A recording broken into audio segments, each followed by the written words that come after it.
What's up, y'all? We're back in another video. We're working on Shelby. But we're taking and we're gonna put this in there and we're just gonna see if this one works better than that one. I got that off of a parts truck that I had here a while back and I forgot I had it. Half the lights on here don't work. The oil pressure gauge, as you can see, is stuck. And then my temperature on my transmission, it works every now and then, and some of the lights are not working. Don't know if you can see it, but half of this ain't, some of that ain't, but this half is.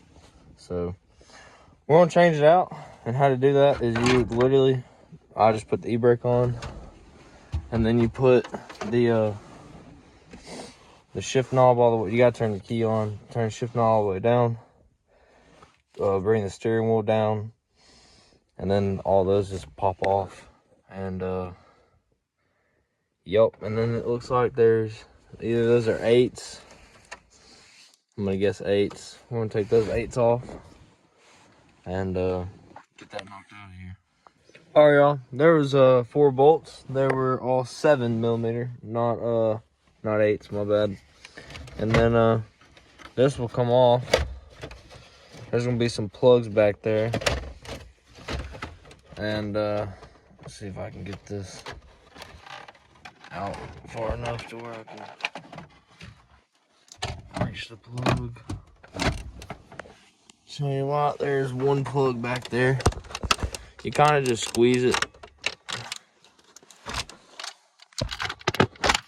and it pulls off.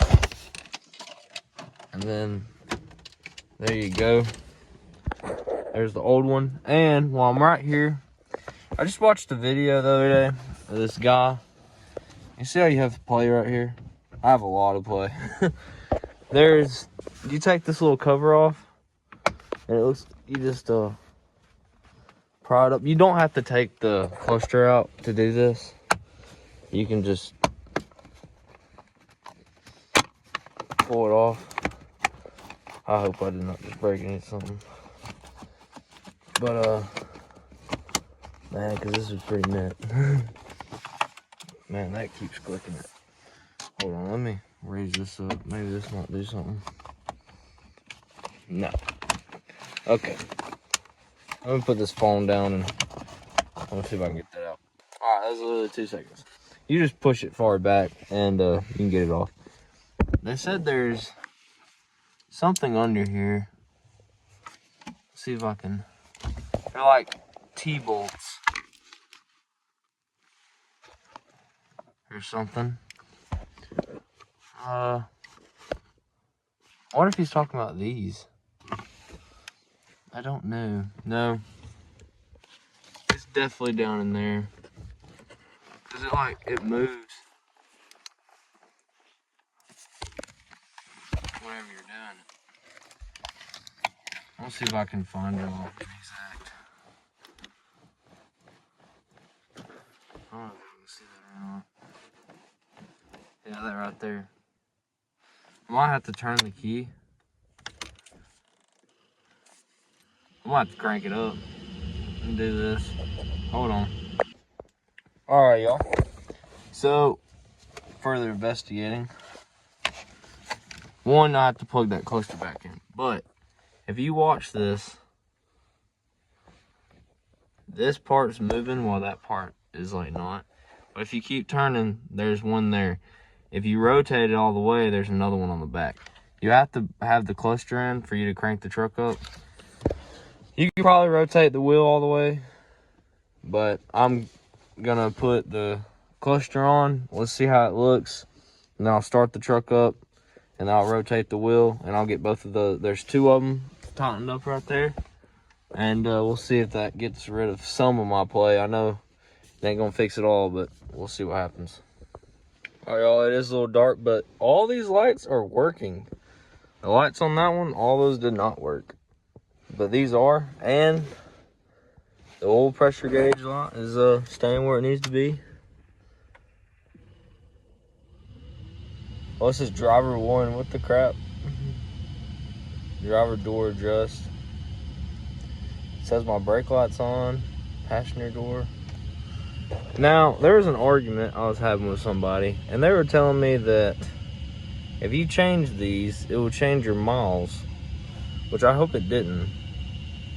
And if it did, we're putting the old one back on. But let's go through the settings.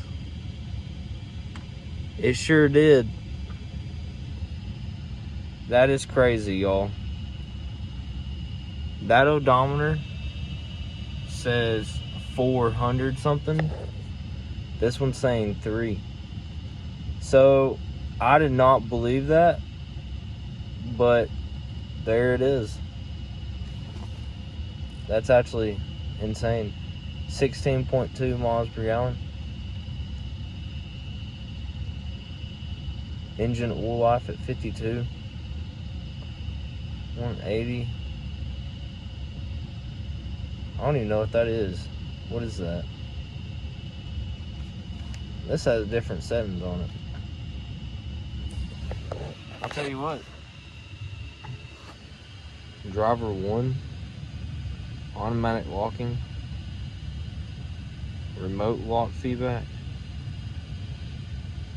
Headlights on at exit. Brother, what?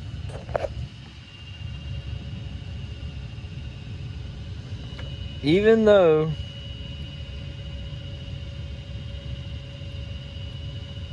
everything's working, I don't know if I'm gonna keep this on here. Some of these are not the same.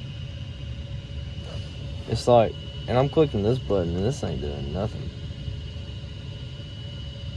Like driver 1.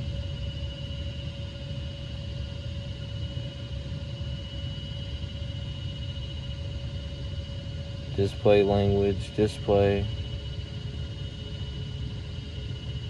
You know, it's not even giving me the high idle mode. Alarm warning type.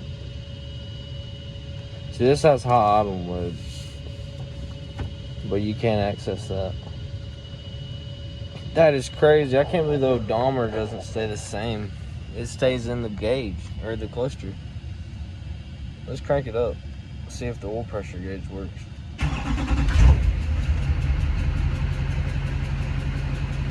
Look at that. I do have oil pressure. I thought I did. It just wasn't working. Huh. Alright, y'all. Well, I did that thing, and I think it didn't really help. Mine were tight, so my gearbox is probably just shot. My whole front end's been rebuilt, so I rebuilt all that. I think it did tighten it up a little bit, but man, there's so much play in my wheel.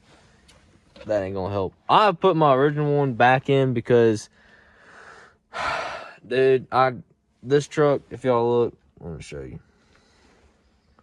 My odometer is 411,480. If this truck makes it to 1 million or 500,000, I want it to be the original numbers. I'm gonna probably send this one off one day. Man, I ain't got no money. I'm freaking still in school and stuff. Of course, I'm gonna drop a bolt. But yeah, so that's how you do that. You just put these bolts back on, and I might do something else while all this is off, but I'm not for sure. But yeah, I guess that's gonna be it for today's video. See you next time. Hope you learned something.